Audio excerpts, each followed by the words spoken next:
ই শালা ঘরে নতুন সাবমার্শাল করেছে বেশ চিনাবো আজকে জুট করে। ই শালা কারেন্টটা যাবার সময় পাইল না, কি করা যায়? তাহলে এক কাজ করি, বান যাবো হাগা চলে আমি চিনাবো, পাইলে আমি গঙ্গা চলে যাই, কেলা পাপ গিলাও ধোয়া বেকা চিনানো হবো।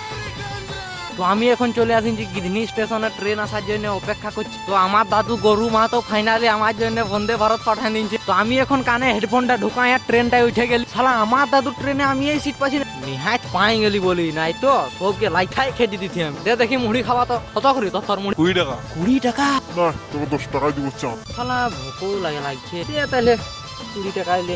ফাইনালি আমি 20 টাকার মুড়ি পাই গেছি। বাহিরটা দেখো কত জুত দেখা আছে। আমার দাদু গরু মা তো ট্রেন একটা এই দেখো পড়ে আছে। আমার দাদু ট্রেন ছাড়ে আমি এখন আমার শ্বশুরের ট্রেনে উঠে গেছি। ফাইনালি আমি পৌঁছে গেছি। হাই দেখো গাইস, গঙ্গার ঘাট। ফাইনালি আমি এখন সিনাই হিনছি গাইস। এই যে গঙ্গার জল ভরাইনি, আমি এখন ঘর চলে যাব। ঘর যাওয়ার আগে কিছু খাইলি, বিরিয়ানি দোকানে চলে আসিছি গাইস। এই যে দেখতে পাচ্ছ, এই যে আমার বিরিয়ানি। তারপর আমি পেটটা ভরাই নিয়ে ঘর চলে আলি। তোমরা যদি আরো এরকম মিনি ব্লগস দেখতে চাও তো লাইক শেয়ার কমেন্ট সাবস্ক্রাইব করে চ্যানেলটা ফুটাই দাও।